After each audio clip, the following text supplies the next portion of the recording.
he's all about it. He's traveling a lot. He's testing a lot. You know, we've had some I mean, he went to Columbus, for goodness sake, last week, and that's not close to Long Island where he's from. No. So we know he's going to be traveling a bunch here. I expect to see him in D.C. 2 weeks from now. Wouldn't be surprised to see him in Indy the week after that. He wants it. You know, simply put, I mean, he loved playing the Players' Championship, and he didn't have a good tournament, really.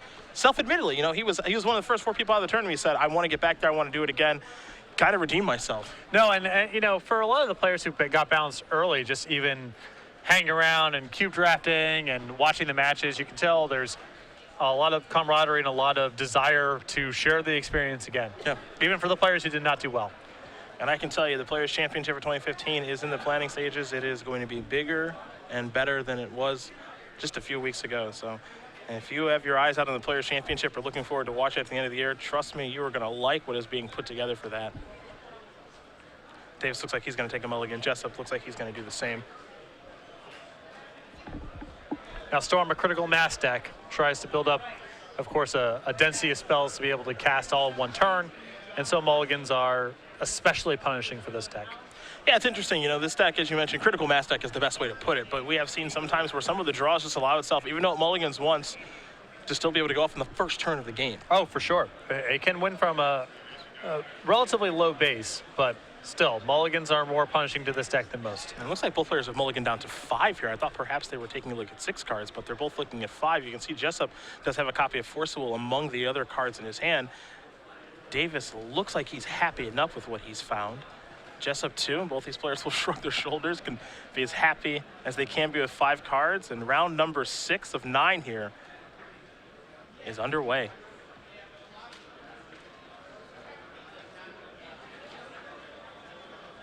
Davis trying to figure out exactly what land he wants to start off with. Perhaps a Gataxian Probe, something of the sort, but just a Misty Rainforest and a passing of the turn. And Polluted Delta will be sacrificed here by Jessup. He's going to go down to 19. You have to imagine Volcanic Island is coming. And the one piece that was really missing from Jessup's hand here was a clock. He had Force of Will, which is pretty good against a Storm player who has 5 cards, but no pressure, and the first draw step yield Delver of Secrets. And that may have been the missing piece to the puzzle. Now again, Jessup's hand is still pretty good. You know, he's got a Forkbolt over there. Doesn't play a big role in this matchup, but a Probe and a copy of Force will certainly do. Let's do that Delver Secret as well.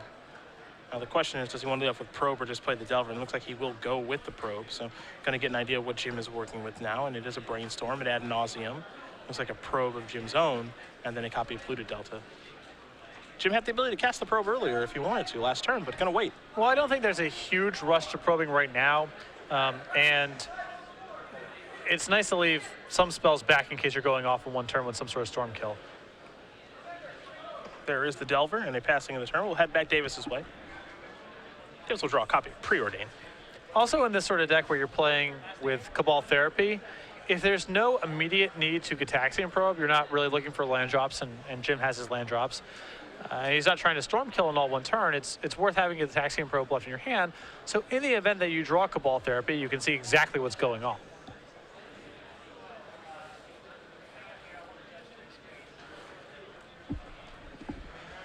Well, Davis, very methodical, as many have found out here pretty quickly.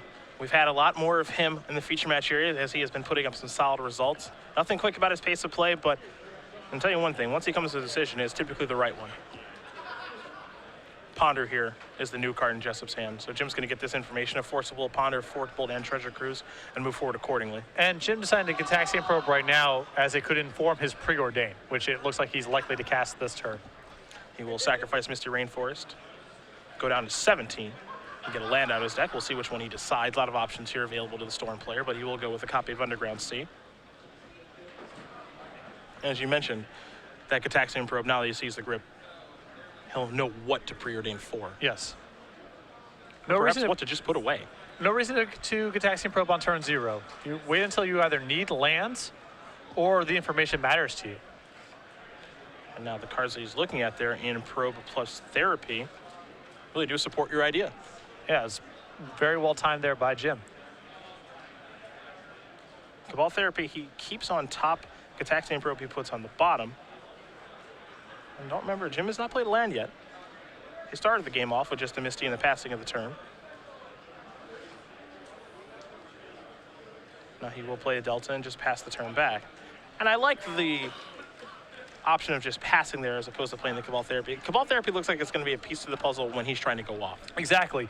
There's no reason to get the Force of Will out of the hand right now just to have Jessup draw another Force of Will and then be in the same spot. So wait until you're actually going to go off. Jim with no Dark Rituals in his hand, not really close to casting ad nauseum, so no reason to rush it. This is a Ponder, and that will resolve. So 3 cards coming here. A Brainstorm, a Delver of Secrets, and a Scalding Tarn.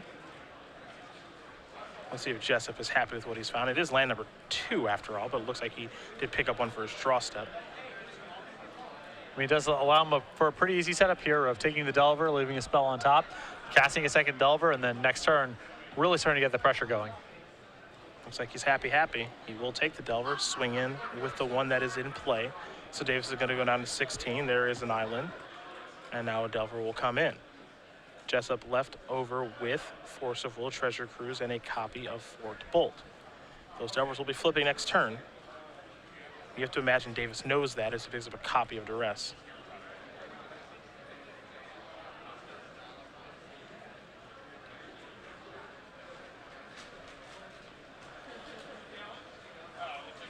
Davis wants to sequence things as far as discard is concerned. You have to imagine he's going to be casting a discard spell at some point as he's going to start off with a Brainstorm.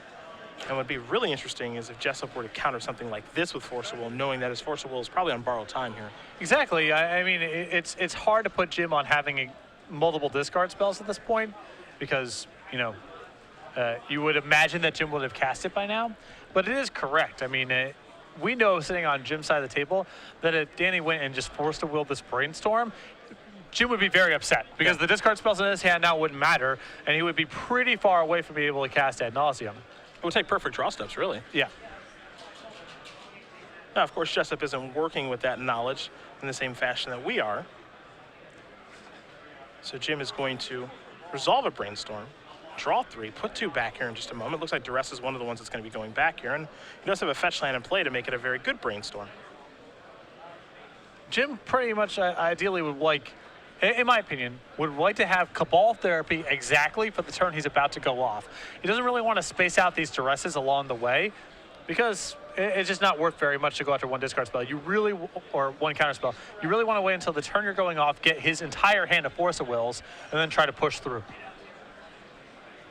Blue Delta will be sacrificed. Davis going to go down to 15. He'll be digging up a land here in just a moment.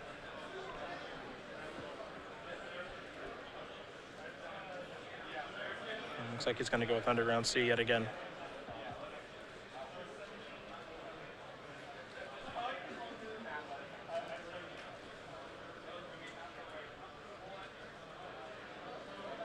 So let's see if Jim does want to fire off a discard spell now. Looks like he does have a copy of Gataxian Probe in his hand too, though. Looks like the Brainstorm was pretty helpful.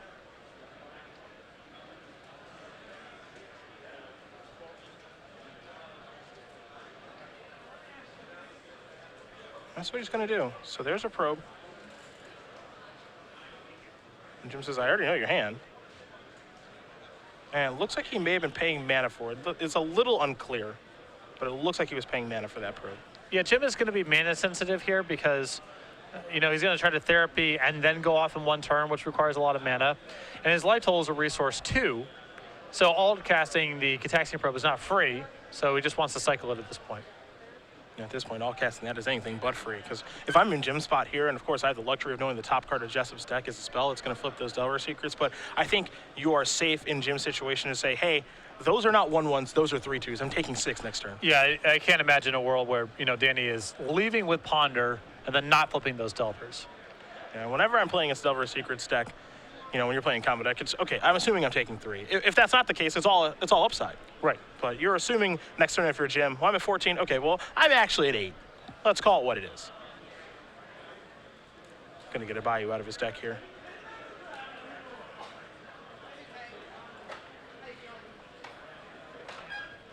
And perhaps we will see the Cabal Therapy this turn. Yeah, we will.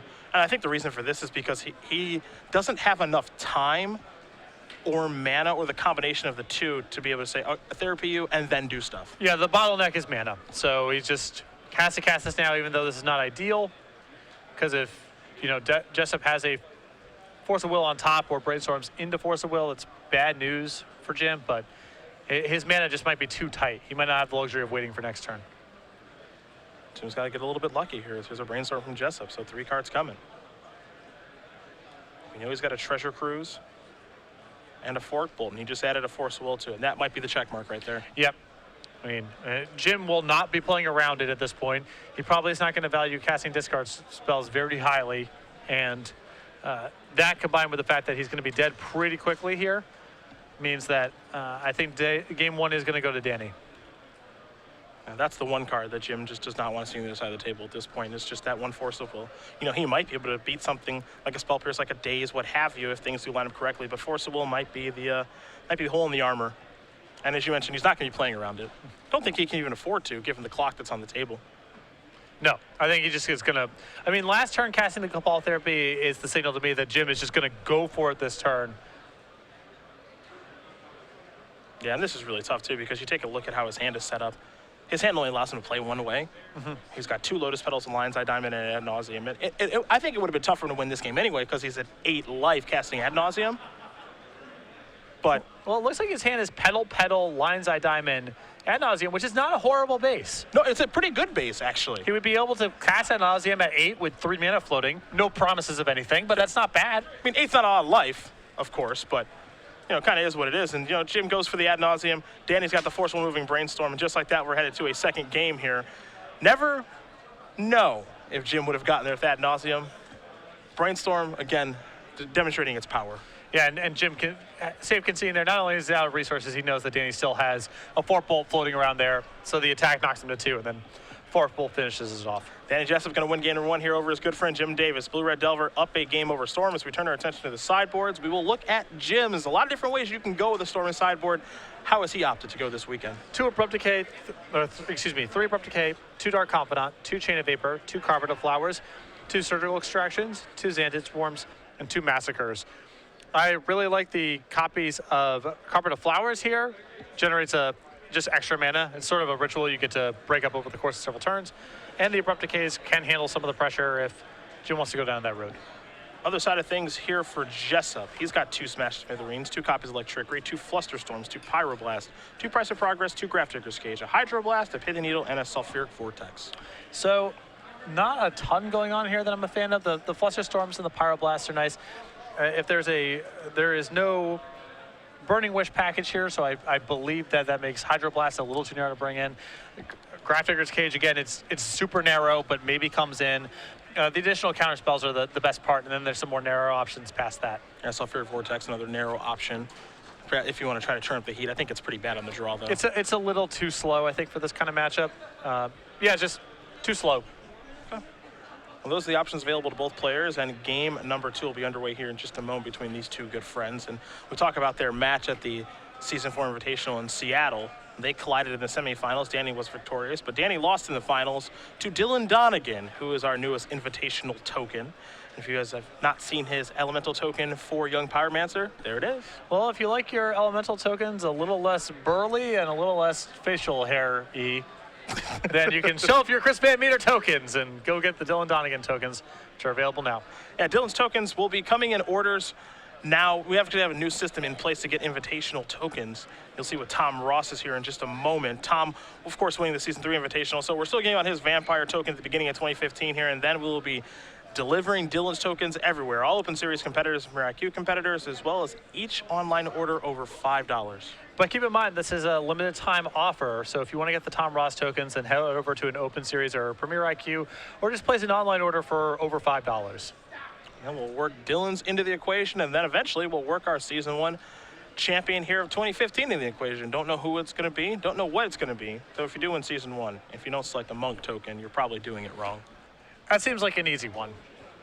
And, you know, it's a gimme. Right. You would Pretty have to have an especially non-monk-like personality, I think, to avoid the monk. Yeah, I mean, if you want to get some camera time and some play, and people are going to need you, then I think you're supposed to select the Monk token. Yeah. Although, you know, that's not always the way the things work. You know, Derek Sheets, you don't see a lot of Swan Song tokens. Doesn't get cast a ton. But the sweetness of his token I think it was well worth it. Absolutely. So you just find, you have to establish your own priorities and go from there. So I know who I am. I'm thankful a Goblin Rabble Master came along. Yeah, and that's the other thing. I was about to say, you never know when your token's going to make a comeback. True. The Goblin token was really on the decline for a couple of years there, but Bad call. Hordeling Outburst, Yep. Goblin Rabble Master. Yep. Now you're all over the place. Absolutely. Dozens of you frequently in play during standard coverage. I am often running into a Courser of Crufix and dying. It's really great. I'm actually glad to have a weekend off of that. It's really nice. Before we were really only seeing your face when someone was emptying the Warrens for a bunch. Now, all the time. Well, I was out there sometimes. You know, I was being killed by Golgari Charm and Engineered Plague and Gut Shot and anything else that kills a Goblin token. Being flown over by Insectile Aberration. Yes, absolutely. Just watching the action overhead. Coming into play because someone's too lazy to pay Echo on Mog War Marshal. Lucky me. Here I am. Jim Davis is going to be on the play here for game number 2. He's kept his hand, as has Jessup, so both players actually have 7 cards this go around. See how things shake out when they both have full hands.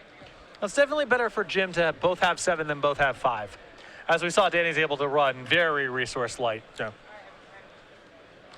It's one of the selling points of this Blue-Red Delver deck is they can mulligan to 4, or they can mulligan down to 5. I don't want to say 4, that's a bit much, but they can mulligan down to 5 and still function just as they normally would. Yeah, the biggest consequence is your Treasure Cruise is much harder to cast when you're on that many cards. Jessup's hand, 2 copies of Delver's Secrets, a Graph Digger's Cage, a Ponder, a Force of Will, a Young Pyromancer, and a copy of Scalding Tarn as his only source of mana. So Jim picks up that information with Gataxian Probe and will move forward accordingly. Even though it does look kind of like a sketchy hand, these are the kind of hands that Blue-Red Delver keeps. Well, we just mentioned, very good at running resource light, and this is a very good resource light hand. And it has probably the most important card there, too, in Delver's Secrets. Yep. That and Force of Will is a really nice, real nice pair of cards for Danny to have in the opening hand. Now, part of the reason that people have moved towards Storm is because they feel they have a good Blue-Red Delver matchup. So we'll see if that actually ends up being the truth here as these 2 players continue on in game number 2. Carpet of Flowers among the cards that Davis is looking at here with Ponder.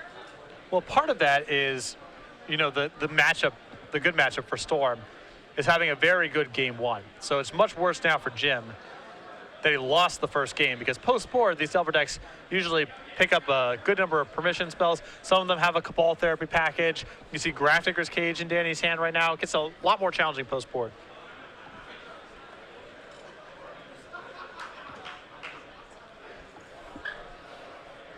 Well, Jim gonna finish up here with the Ponder. The other card there is Gataxian Probe. We go this Carpet of Flowers and Tropical Island. Jim gonna keep. It's really tough to pass up on the combination, I think, of Tropical Island and Carpet of Flowers. Carpet is just so good against these blue decks. Yeah, it makes to the Dazes and Flusterstorms and all that kind of stuff that Danny has so much worse. Scalding Tarn very quickly getting sacrificed. And there's a Volcanic Island. I mean, the absolute floor for Carpet of Flowers is it's a Mox. Yeah. Effectively, once it's in play. Yeah. It's a permanent source of mana, and it could be much better than that. It's a card that is starting to make its way around Legacy a little bit more than you would think. You typically see it as a sideboard card for Storm decks. And it's starting to make its way into Maverick decks, their sideboard. If you pay attention to Jerry Thompson's Daily Digest on Star City Games, you'll see some interesting Carpet of Flowers brews, including on Monday, spoiler alert. I mean, Maverick could do a lot with a burst of mana early on in the game. Here's a Delver's Secrets. It's not quite ad nauseum kill you, but it's, you know, Neither Reliquary is in play way ahead of schedule will kill you. You will be impressed, I think, by the carpet. It is a little bit confusing as far as the wording is concerned. During your main phase is super clear. I just imagine Carpet of Flowers on Magic Online just at some point randomly in a main phase just like throwing mana at you. You're like thinking about your turn. Ah! Yeah, you don't get to choose. It's just like, here's 2 red mana. Yeah. It's during your main phase. Now you have it. Yeah.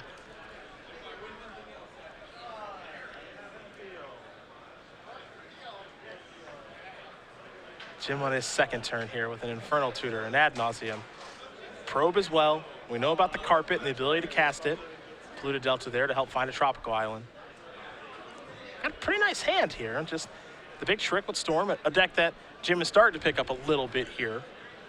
It's just how do you sequence these spells? especially now that he knows about Force of Will. And Danny knows that Jim knows about Force of Will. Every spell, you know, the timing of it's a lot more challenging, and everything that Jim plays that looks valuable, Danny knows that Jim is aware of the Force of Will, and that, you know, informs Danny's decision on whether or not he wants to use it. Taxiing Probe going to give away some information here that Pyroblast has been found here by Jessup. That's the new one. So Jim will draw a card, and it's the Trop. Trop's going to come down, and here's Carpet of Flowers. And this will be interesting to see if Danny wants to fight over this. It does generate some nice mana here for Jim. However, right now it's only 1 mana. Yes. I'd be surprised if this was worth the fight, especially since he doesn't even have land number 2 right now. But Carpet kind of contorts the way that Jessup can play. You know, with cards like Daze and Spell Pierce and stuff, really just do a nice job of shutting those off. So something definitely to think about as it's going to resolve. Davis is just going to pass the turn back. Now, don't forget, with Carpet of Flowers, it says during your main phase, but that's either main phase. You only get to use it once. Right. But it could be main phase 1 or main phase 2. As Jessup will get into the red zone. Delver to not flip. Mountain was the draw step. Mountain is pretty much perfect. And because it's not something that adds to Carpet of Flowers, but it is land number 2. Yeah. Which is really funny for me because I think the Mountain in this deck is really, really bad. But it's the perfect draw right now, that's for sure. It's funny because I also find the Mountain to be generally terrible in this deck, and it is basically the perfect land to find. It also allows Danny to tap for a Delver Secrets and leave up mana for Pyroblast. Yeah, no, it's the perfect draw. It is often ridiculed and quickly cut by a lot of players who are playing Blue-Red Delver.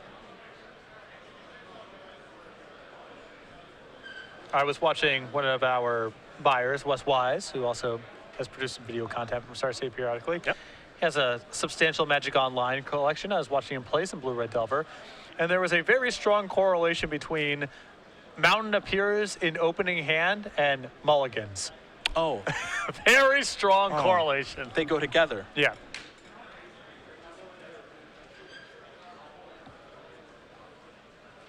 The old Mountain strategy. But this moment, the Mountain is perfect.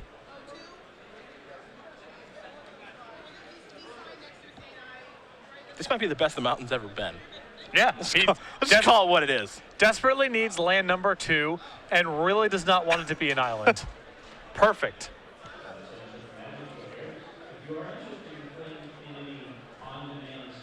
So I'm trying to figure out exactly how he wants to move forward here. Again, Carpet of Flowers can trigger during this main phase or his other one, depending on how he's feeling. It would add a color of mana, given that Jessup only has 1 island in play.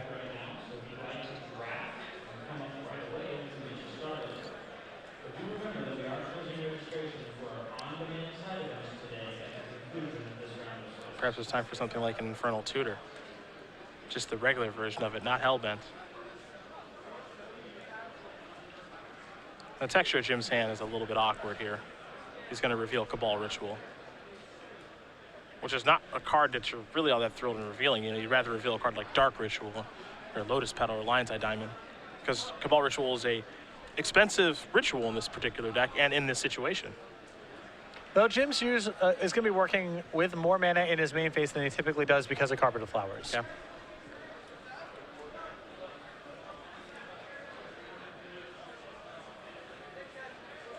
Jim will play a copy of Polluted Delta. Well, it looks like he'll be content just passing the turn back. If you're Jessup, it's pretty important for your Delver to flip here, I think, this turn. Yeah, you really want to increase the clock here. Take a look at the top card. Polluted Delta. Draw steps have not been friendly, excuse me, to Danny here so far. Blue-Red Delver just flooding out again. A classic case.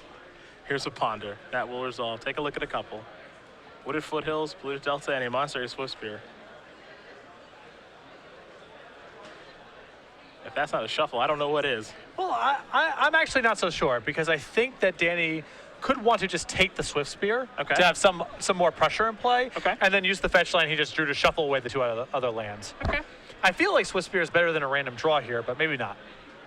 Because he could still leave up Pyroblast and Force of Will. Yeah, I guess I take that back. I was going to say I like the days that he drew, but actually I don't really like the days that he drew because of Carpet. Yeah, I mean, kind of invalidates that. Jim's got more than enough mana to work with, I feel like. There's the attack for 1. Hey, you do make an interesting argument there with Swiss Bear maybe looking better than one would assume. Well, he needs to speed up the clock a little bit here, you know? You got to be worried. Jim knows about your hand. He knows what counterspells that you have. He's building up a lot of mana, and you just have to worry that Jim's kind of going to be able to play the game on his own terms. Interesting thing here, too, is that carpet is kind of contorted the way that Jessup can play the game. Jessup had the ability to deploy a Delver Secrets that turn if he wanted to. Now, you take a look at Jessup's hand. He's got 2 red cards in Young Pyromancer and Pyroblast, and 3 blue cards in Delver Secrets, Daze, and Force of Will. So he's kind of incentivized to want to play the Delver Secrets to speed things up a little bit, but he's also incentivized to hold it so he can have Force of Will and Delver being the blue card to remove it, and then Daze. Which is another reason that I like Swiss Spear last turn, because it's a threat he gets to add to the table that does not force him to crack the polluted delta until he has to.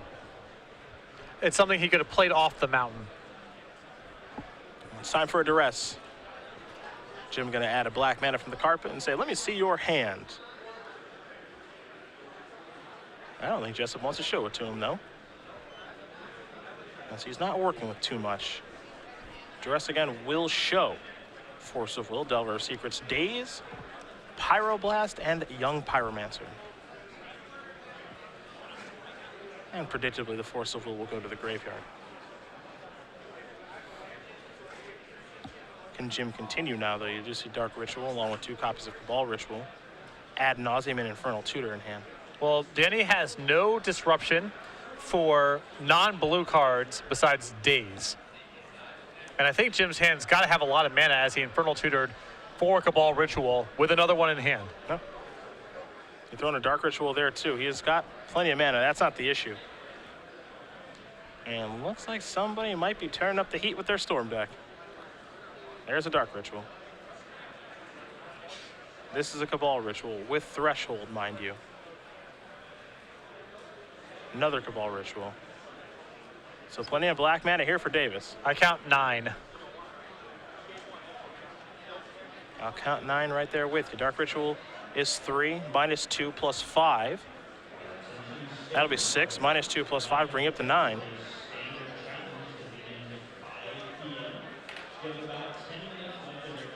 And now here's Ad Nauseam. 4 black mana floating, 5th spell of the turn. Infernal Tutor left over in hand. So we'll see how things do go with the risky spell. Pretty, bring it down to 14, Carpet down to 13. Brainstorm down to 12. Lion's Eye Diamond will keep you where you're at. Cabal Therapy down to 11. Ponder down to 10. It's pretty good ad nauseum. So far, so good. Keep in mind, though, he still can't go off through Past in Flames. Yeah. Ritual down to 8. Brainstorm down to 7. The 2 Lion's Eye Diamonds there are pretty nice. He does have a natural Tendrils kill here if he can find Tendrils. Yeah. We can't forget he's got Infernal Tutor in his hand as the last card as well. So he might not even need that. He might just decide that I've got what I need and I'm just doing the count right now. Again, 5 spells. Ad Nauseam was the 5th one. Lion's Eye Diamonds 6 and 7. Infernal Tutor is 8. Cabal Ritual, I suppose, could be 9. And then Tendrils could be 10. Yep. You always want to make sure you don't mess something up here, though. Exactly. He can just Cabal Therapy the Daze even if he wants to, you know. It's not neutral on mana, but yeah, the thing that happens a lot in this situation as a player is, you know, okay, I've got the kill.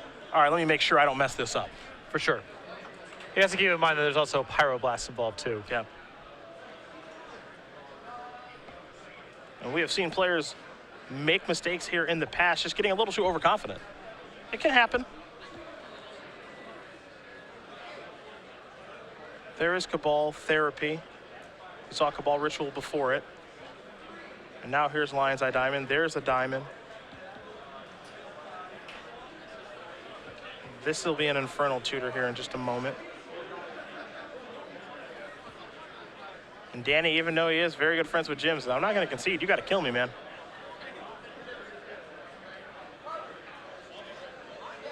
But I think he's cast well beyond the number of spells required. Oh, here. yeah, spell count not going to be much of a problem. There's a Carpet of Flowers. Now here is a here's an Infernal Tutor. We're going to see Lion's Eye Diamonds, that card I was going to mention. get cracked in response. Holding priority with Infernal Tutor, which means that when Infernal Tutor does resolve, no cards in hand, Hellbent has been satisfied, and it's time to dig up the old drills. There it is. Jim Davis going to win game number 2 here over Danny Jessup. Storm, Blue Red Delver, going to game number 3. And you can see why. I'm not a huge fan of the really narrow sideboard cards because Danny there drew a Grafdigger's Cage and didn't do anything. Yeah. Jim has just proven that he doesn't need to win with Past in Flames, though there are situations in game states where you get your opponent low enough that ad nauseum isn't an option, and then you only have the option to win through Past in Flames, and that's where the cage is better. But I agree with you. Its narrowness, it was a mulligan that game. It wasn't a card. Yeah. Now, as you mentioned, Grafdigger's Cage, when it's backed up by pressure, becomes a real thing. Because if you shut off Past in Flames and they have to go off through ad nauseum and you've dealt some damage, that can be really nice. But that game, Danny really didn't have much of a clock. And another thing worth noting is that Pyroblast was another card that did nothing. Yeah. And once Jim's armed with the information, a lot of the times he's going to be able to work his way around some of the more narrow sideboard cards. Now, Force of Will is almost always going to be good for Danny, and Fluster Storms are probably going to be good for him no matter what, but some of the more narrow cards, especially when Jim knows about them, can be pretty bad. And perhaps what it takes after sideboard is for those narrow cards to line up appropriately to win. And that might be the tough thing here. And that's why you often see Delver players use Pyroblast on the first thing their opponent presents, as a Brainstorm, as a Ponder. Not trying to save him over some sort of huge spell, because there's no guarantee you're going to get anything better than just a cantrip. Game number 3 here between Davis and Jessup going to be underway in just a moment. Very quickly, we will talk about Benny Smith's fantastic book, The Complete Commander Updated with Commander 2014. Yeah, Benny Smith's been a staple of casual Magic and of this format in particular since the very beginnings of it, and so he's very well equipped to write this book. It's an update for Commander 2014. It's now available on PDF form. Head over to starcitygames.com/completecommander to get your copy today. A lot of people have been going to starcitygames.com for a very long time. Myself, I started, right at the beginning of college. So I've been going to that website for almost 10 years now, and Benny Smith has been there since what seems like day one. And more competitive chops than I think people give him credit for. Former Virginia State champion, and I believe has played in a Pro Tour or two. Yep. I mean, he's had some success there, but definitely known for much more of his casual play and particularly his influence on the Commander format.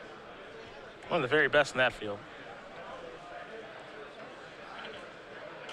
Commander is a format I think it would be, it's kind of weird. I think it would be a fun competitive format, even though that's kind of backwards since it's not meant to be a competitive format. But I think 100-card singleton decks and the Commander format, I think if I'd like to see what happens if one Open Series event or one Grand Prix Pro Tour was that format. What would happen? Sure. I mean, part of the problem is that the ban list, I think, is much more about maximizing what's perceived to be fun about the format rather than trying to get everything balanced for raw power level reasons. So sure. Sol Ring is legal, even though Sol Ring is one of the most egregious Magic cards ever printed. And I think if you want to take Commander to the Open Series and have the Open Series competitors enjoy it, you would need to really rework what the ban list looked like. And I think that ban list is trying to serve a different master than let's make sure the power level of the format is balanced. Sure, I could see Sol Ring leaving. Not a tough argument But there. if we're all playing at our kitchen table and all we're trying to do is just play big creatures and stuff, Sol Ring might be fine in our games. It's broken, but it's not. Well, we still get to, you cast Shivan Dragon if you're Sol Ring, I can still terror it. You know what I mean? Sure. It's not facilitating storm kills or something like what would be going on if you were able to play it in Legacy X4. Well, that's not going to happen. Right. Thankfully. So. It's a little too good there.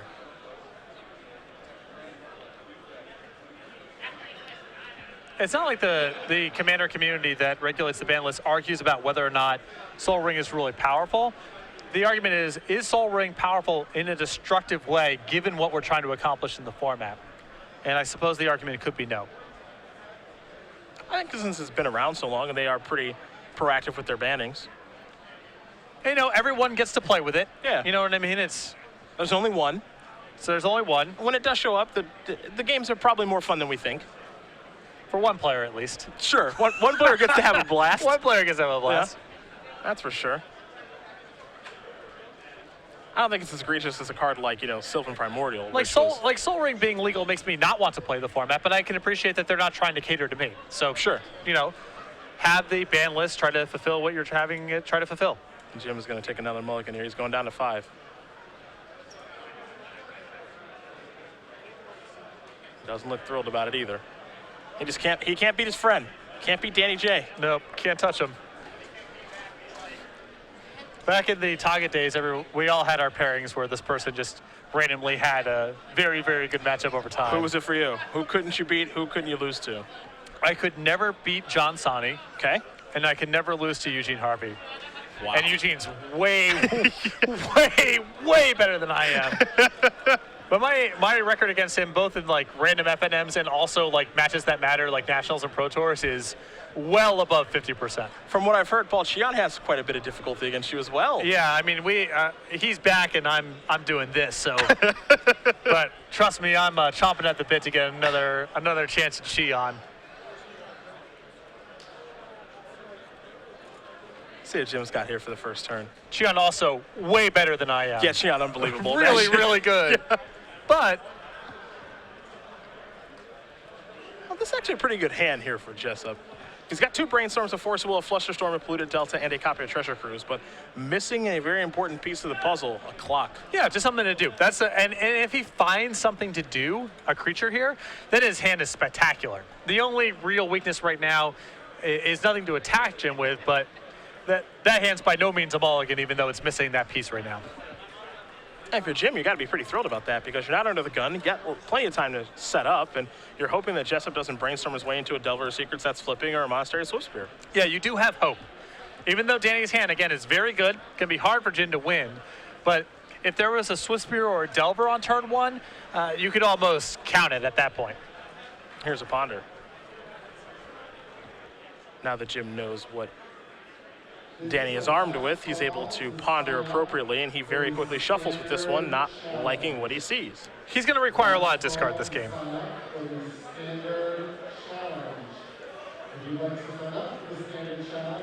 Jim will draw a mystery card. It's a copy of Cataxian Pro. Pass the turn back over to Jessup. Jessup going to draw a card. It's a copy of Daze. He will play Polluted Delta. And looks like he's going to be playing a Brainstorm here. And he is. So 3 cards coming. Going to be on the hunt for a creature here for Jessup. That's what my eyes will be looking for. And not one yet. It's not like those are bad cards. Well, it's a bunch of blue stuff, so it's got to be more counter spells or cantrips. There's fine, but again, I'm sure Jim will take it. A couple of cards going to go back here for Jessup. All Jim wants is time. Time to get set up, time to lead out with discard spells like Duress and Cabal Therapy, time to play Carpet of Flowers and take advantage of the extra mana. And then he can get the job done from there. Game 1, he wasn't given that. Game 2, he was given just enough. Volcanic Island.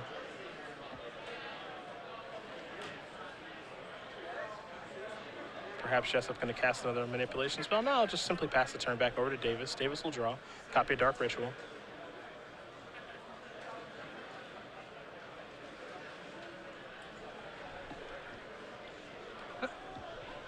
I was going to say, a little interested to see Danny not cast a cantrip here because he's not really at risk of dying. Makes me feel like he just wants to flush a storm anything that gets cast, just to continue to wear Jim's total resources down.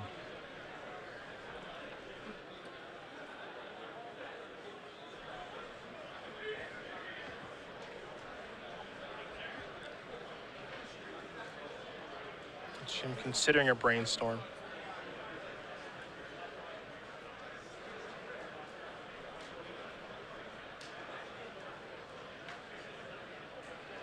And I'll go Probe. I don't think he's going to like what he's looking at. 2 Flusterstorms now, along with the Days of Force, a Cruise, and a Ponder. Ugh. It still makes me wonder why Danny did not ponder last turn, because you're so unlikely to die. The only reason to leave this up is if you were planning on just Flusterstorming a cantrip that got cast. And since Danny has not pulled the trigger on this Cataxian Probe, I'm not sure what the incentive to not ponder was.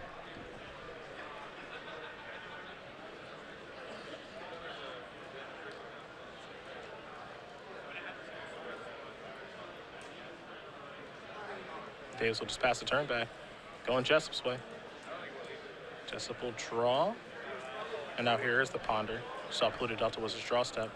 A bolt, a swift spear, and a copy of Skull Hunter. You see him very quickly put swift spear to the top. That's the prize. Something to do. I'm gonna draw. There's a swift spear. Play the delta. Here's old Swifty. And it's time for the beatdowns. Put Davis down to 16. Now, of course, 1 damage is not even close to 3, but it's better than nothing. Yeah, it's not the best pairing with all the reactive cards in Danny's hand, but it's still fine. There's a brainstorm from Davis. I'm very curious on how Jessup's going to use these spells. So I guess Danny's logic was Gataxian Probe just cycling here. That's not good enough to warrant using a Flusterstorm on, even though he gave up casting the pond to the previous turn. But this Brainstorm does enough that this is worth a fight. There's Flusterstorm to go after Brainstorm. And I actually like the use of this Flusterstorm, and I like the play here by Jessup in general, excuse me. It's just because a lot of people would simply just sit here and say, I'm gonna wait for the one big turn, but you can stop him from ever getting to the big turn. Yeah. And Jim can arguably prepare for the big turn maybe better than you can. So I like that, because Brainstorm is a very important card for this deck to get going. And Jim's doing some counter here, and he's got a Duress. I don't think he's that far off from being able to kill Danny. You're always scared when you see a Storm opponent doing counting, too, after counting the Brainstorm. Now, it looks like Jeff's going to go for a little cruise, and he will trigger the Swift Spear, too. So 3 cards coming here for Jessup, a Bolt, a Force of Will, and another Bolt. Things have certainly changed here now as he comes across for 2 points of damage. Davis is going to go down to 14, but he could be facing lethal 2 or 3 turns from now. He doesn't expect that to be the case. Yeah, second Bolt here is a really good draw. Next turn he gets to do quite a bit of damage. Yeah. Davis is going to play a Polluted Delta. Here's a Brainstorm. See if Jessup let this one go. He will. So 3 cards coming here for Davis. Yeah, can't Flusterstorm it as things stand without adding another spell to the stack, so... and the Flusterstorm just gets better over time, this turn at least, so no reason to counter this. A Polluted Delta looks like it's going to go back. We'll see what the other card will be in just a moment.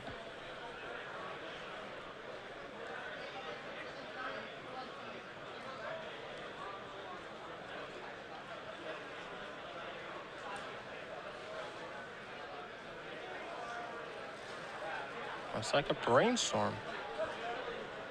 Perhaps a little too much manipulation here for Jim's taste, so he's going to put a Brainstorm and a Delta back. Brainstorm is done resolving. And it'll pass the turn back. A lot of patience here by Davis. Yep. Delver Secret's the draw. And see, that's the other thing that's really interesting about this matchup is there's a lot of patience there from Jim, but is he too patient? Well, he knows what he's up against. That's part of the problem here. He can't really rush it right now. So he just has to hope that Danny's hand doesn't have the capacity to kill Jim quickly, and that additional discard spells or draw steps just help Jim out.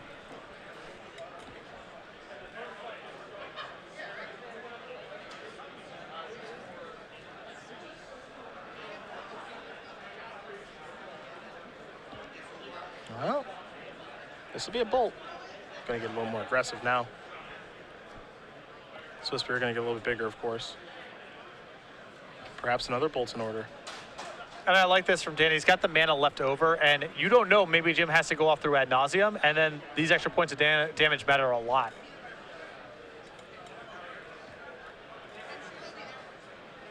There's the attack now. It's an aggressive line, but I like it.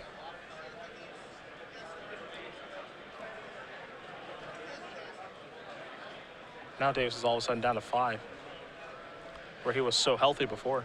And Danny has to decide whether he wants to cast Delver and leave himself a double Force of Will backup, or cast nothing and have 2 Force of Wills plus Flusterstorm. I like the latter. I like double Force of Will plus Flusterstorm. It's a better hedge against Cabal Therapy. Although I guess effectively Cabal Therapy and Duress are the same card at that point. You're not worried you're giving Jim a little bit too much time without the Delver in play? I am a little worried. I am. Because a spell you can cast as a kill if it's on top of your deck. Sure. I mean, it's a real decision to be made, and it's definitely scary. Standard challenge players to round one pairs are going up on the SCGPHILLY He's going to risk it. on green paper. Standard challenge players to round one pairs are up. And Davis does have a manipulation spell here in Brainstorm. Didn't crack a fetch land. But again, if you're Jim, you have to wonder exactly how much time do I have left to mess around here. There's Brainstorm. Particularly when Jim has to crack these fetch lands. Yep. You know, you get this feeling of Jim can't really crack them until he's ready to kill Danny. Delta, Infernal, Tutor, and Duress are the draws. Now, those are pretty good draws. And he's going to have to put a couple of cards back here. And it looks like Ponder and Pluto Delta are headed back to the top of the deck.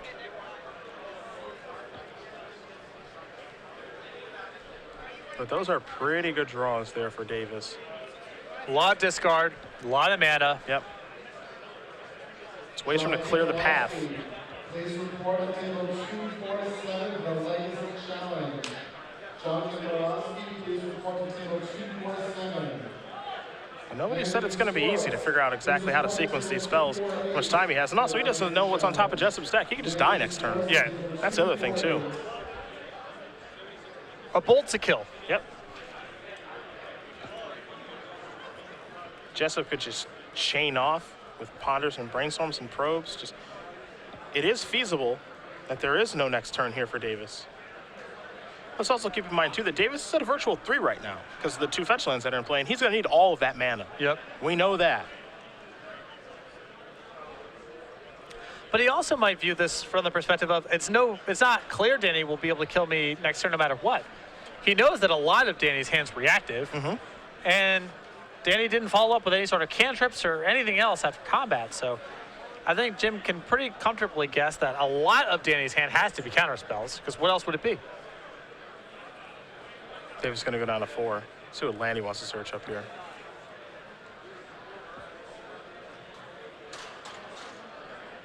It looks like he is leaning towards Underground Sea. No, it's not a lock at this point. He's just going to go with just a basic swamp. Interesting choice there. He may know that Danny has access to Price of Progress in his list. Does have one in his main deck. They are very good friends after all. Here's Dark Ritual. Now this is where it gets interesting. Because is this real or fake, this Dark Ritual? Yeah. Is Jim saying, I think I'm going to get another turn to play, so I'm going to play Dark Ritual now. You're going to be so freaked out by the fact that I'm casting Dark Ritual, you're going to counter it. Well, I don't care if you counter this at all. And Jessup's going to use Flusterstorm here. And that might be exactly what Jim wanted to have happen. Again, if you're Danny, you can't be too sure. No, it's hard to know. I've been on the other side of the table here when you're playing against Storm, where you just don't know what the bottleneck is. Do they only have one way to actually go off? Is one particular ritual effect the thing they really need to resolve? And then once that resolves, nothing else you do really matters. So Jim says, all right, my Dark Ritual's gone. I'm going to go down to 3. Let's see what he wants to dig up now. He'll go with a copy of Underground Sea. Or will he? Go with a copy of Bayou.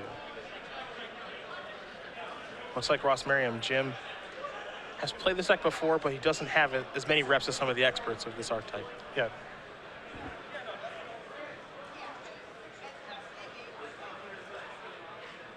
And this will be a Duress.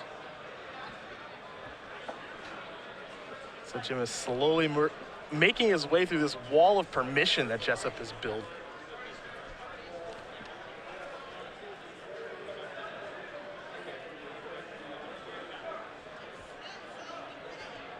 I see no reason not to daze here. If you draw a blue card, you still have 2 copies of Force of Will. There's no guarantee that daze does anything in the future. If Duress resolves, you're down a Force of Will. Gonna let it resolve. You would have preferred a daze in that situation. I can certainly see where you're coming from there. But Jessup says, here's my hand. You can either take the daze or one of the copies of Force of Will.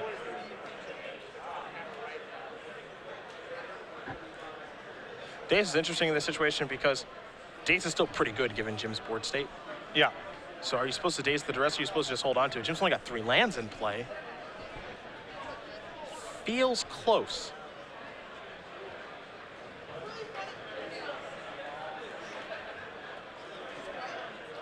And the decision here for Davis is not obvious on what he's supposed to take between Force of Will or Daze.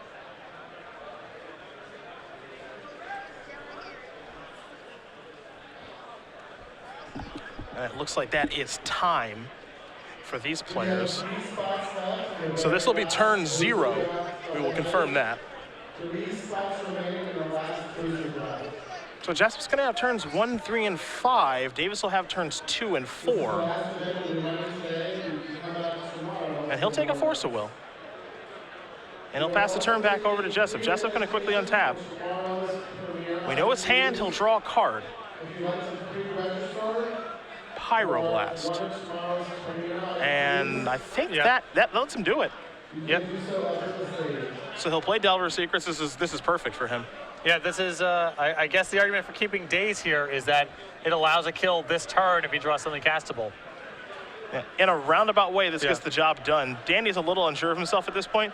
He's maybe never had to do this before, but what he can do is he can actually cast Delver Secrets, and if it resolves or not, target it with Pyroblast, or target it with his own Daze and then Pyroblast that. Yeah, it just allows him to cast multiple spells this turn. That's all that matters for Monastery of Swiftspire, and that is going to do it. Danny Jessup's going to win this match here over Jim Davis. 2-1. Blue-Red Delver will take care of Storm. Davis will pick up his first loss, and for Jessup, number 10 on our Season 1 leaderboard. He could be moving up past that if things keep going this way. Some mulligans doomed Jim, particularly in Game 1, which I think is really important for Jim to get in this matchup, because you can see post-board, Danny's got a lot